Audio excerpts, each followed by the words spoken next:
Today we're driving a 2019 30th anniversary MX-5 ND2 Miata. We have 181 horsepower. This car has been modified for a C Street autocross class. A lot of fun, a lot of grip. We have a few modifications. Let's walk you around this real quick. We'll go over some of those and then we'll take this for a drive. Never driven a modified ND Miata. I'm really excited to bring this to the channel and spent some time this year earlier driving this before I bought my BRZ, fell in love, then looked up prices and realized that they were more expensive than new BRZs and decided not to go for one. But still a fantastic car nonetheless. So this has Koni Adjustable dampers, maximum allowable negative camber in the front end. We have a RoadsterSport Race Exhaust, which is what you heard on startup. Stiffer front sway bar, lighter weight Enkei PF01 wheels, 225 45 R17 Falken Azenis RT 660 tires. Pretty grippy, pretty sticky. Of course, this came with the Brembo brakes, the Recaro seats, CarPlay, all part of the 30th anniversary package.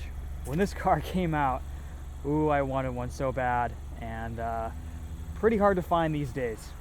Love the color on this. Reminds me of the 9for9 Racing Orange out in California. Love the matched Brembo brake calipers, the seat piping. This is a cloth top for easy up and down top removal and weight savings. Let's take a look under the hood at that 2-liter inline 4. Super fuel efficient, revs pretty high in this ND2 Miata. Let's hop in. We'll take this for a drive.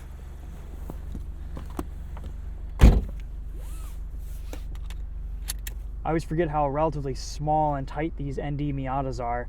I'm 5'10". I fit in here about perfectly. Knees are a little bit tight right here, but I can get my driving position back and low enough that that's not as much of an issue. Steering wheel comes right up to my chest. Lots of adjustability. Of course, this new generation has a tilting and telescoping steering wheel, which is great. We'll leave that right about there. CarPlay, not a touch screen unless if you are stationary, which is kind of annoying, but a Mazda thing from this era. Mechanical handbrake, 6-speed manual transmission, reverse camera, and headroom for days.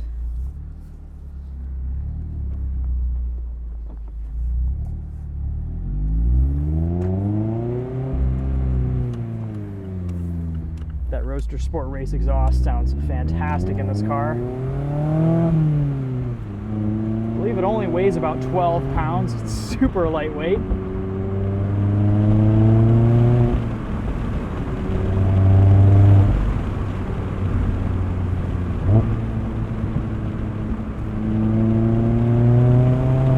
Still one of the best ways to get into racing. I started with autocross, and a Miata is hard to go wrong with.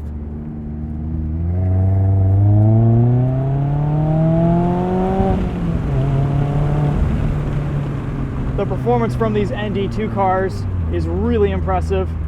More power, still very lightweight. A lot of fun to drive.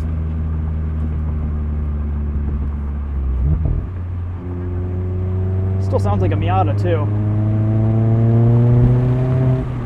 In stock form, these are pretty quiet and I found kind of dull, honestly, especially compared to the new BRZ, some other options. But a couple modifications later, and you just about have the perfect driver's car. I love this. This is amazing.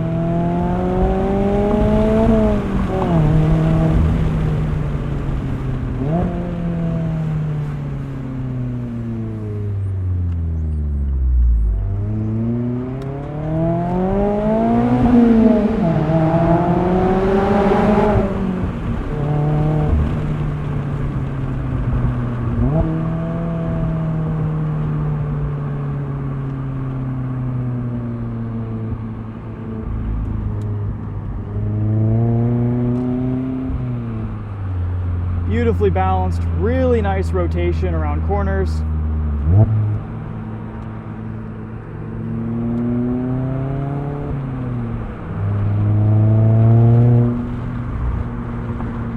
with all the modifications, the grip, the performance from this particular car still rides pretty well. Definitely stiffer than my BRZ, but it is livable on the street.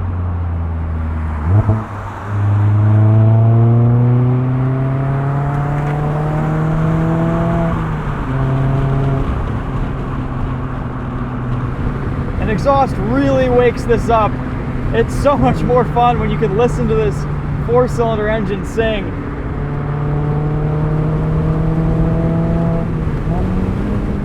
Let's test the brakes. Whoa. Yeah, upgraded brake pads too. Pretty much maxed out with C Street autocross classing.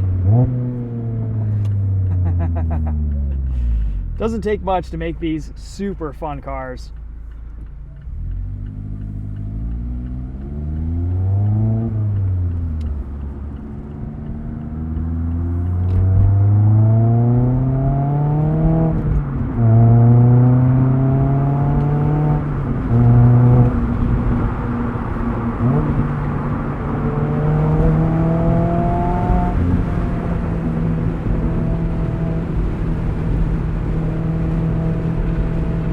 Still not a lot of steering feel on this ND2 car. I always felt like the Fiat 124 Spider, the Fiata, had better steering feel than the Miata did. Not exactly sure why, but something that I've just noticed.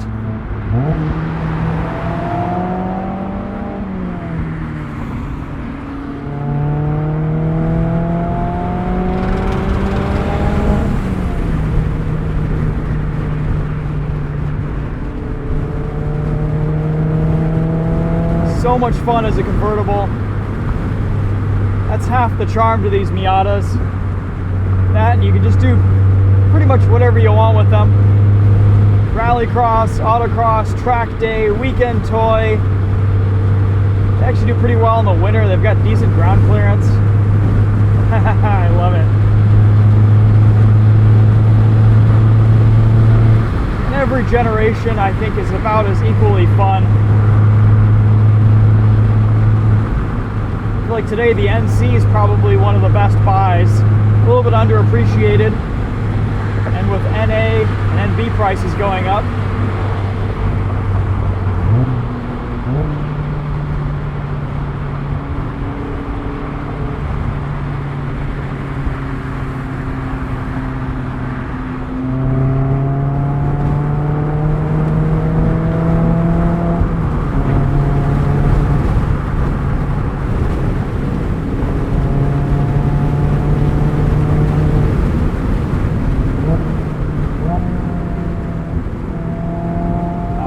just about perfect.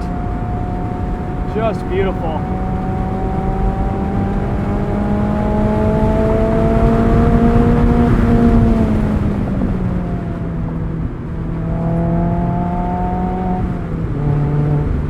Rotates wonderfully. Makes all the right noises.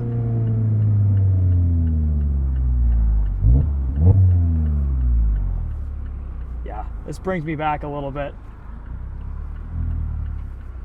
The one car that I sold that I still miss to this day is my 94 NA8 Miata.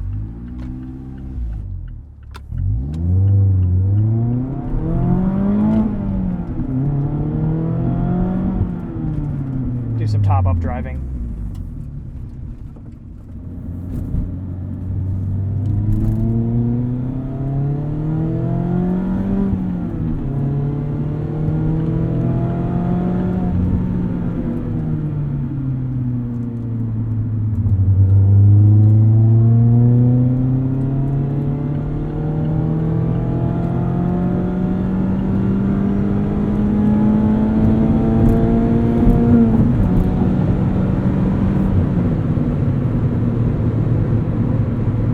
This exhaust is fantastic. Very little drone. Sounds awesome. Saves weight. I don't think it's that expensive either.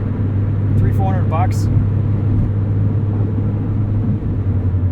This isn't a car that you're going to want to do long road trips in, but for an hour or two of driving to from the track, little weekend blasts here and there, this isn't a car you're going to want to be doing road trips in, but for an hour or two of driving, this is just about perfect. It's comfortable enough and soft enough to tackle some potholed roads and bumps, but it's just so much fun to take out. The Miata is still one of the only cars that I've owned that I've actually just taken out for a drive for the sake of taking it out for a drive. I don't even really do that too often with my BRZ. It is fun to drive it all the time, but in this car it's a little bit more of an event, a little bit more of an occasion to take it out in the evening at sunset. And I think a lot of that too is the top-down experience.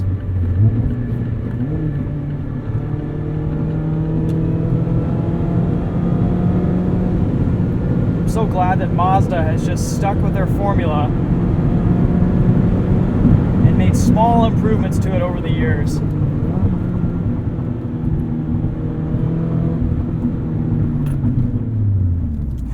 These brakes are wicked.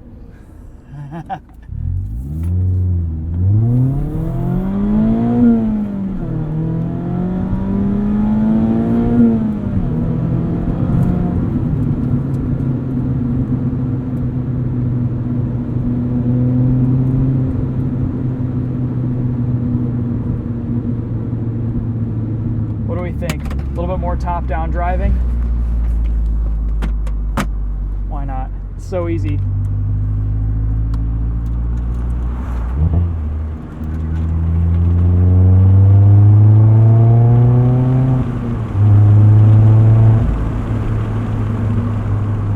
There's some noises that you hear with the roof down that don't quite come through with the fabric top up.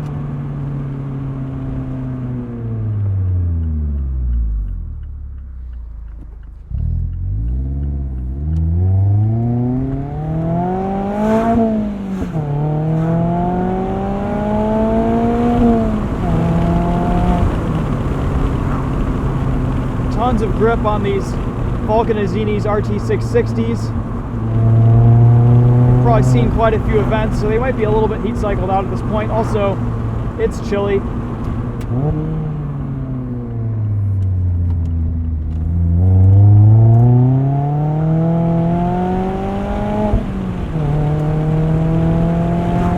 Not a lot of heat in these tires with the driving we've been doing on the highway. Just so much fun.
All these cars need an exhaust, a little bit of suspension tweaking, better brakes.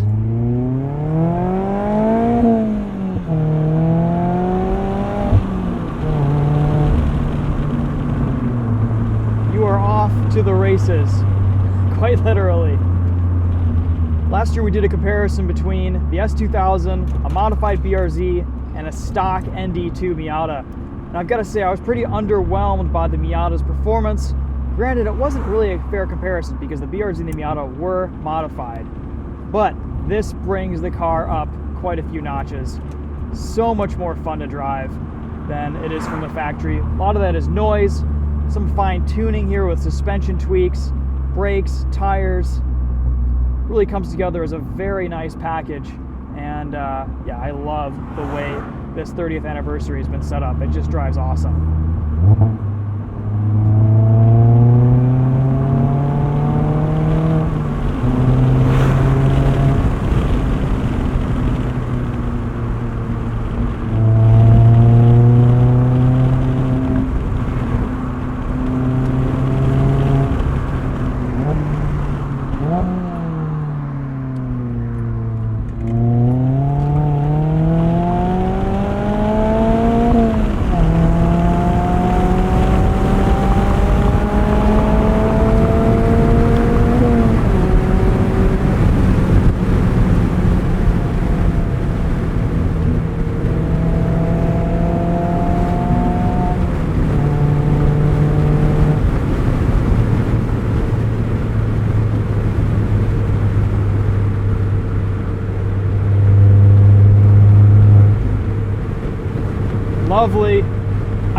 driving thrills, the Miata is still the answer. But for everything else, if you want a more balanced sports car, something that can kind of do it all, the BRZ and GR86 have really given this car a run for its money. This latest generation, the ND2, the Miata's become more focused, more high performance. It's a little bit less practical, but I'm so glad that Mazda made this a lighter car.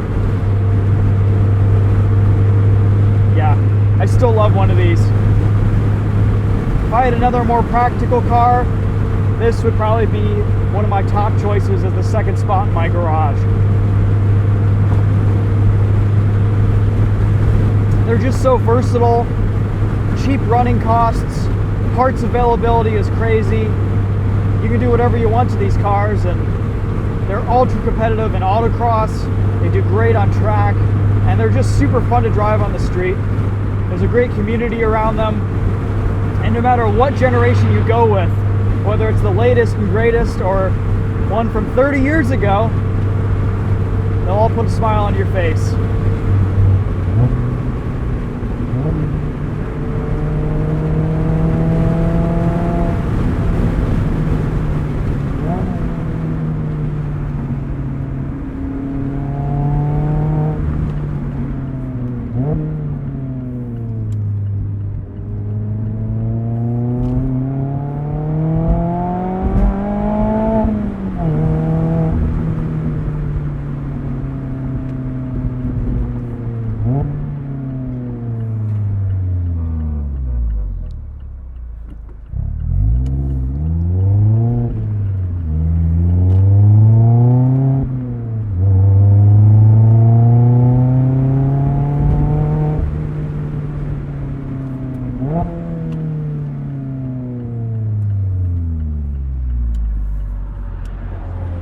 Cool. Alright guys, well, that's going to be it for this one. Thanks for watching. So glad I was finally able to share this car on the channel. I've driven it a couple times, and every time I do, it just reminds me of how wonderful the Miata still is. And with a few modifications, it's kind of a transformative driving experience. So anyway, that'll be it for this one. Thanks again for watching. We'll see you guys in the next video.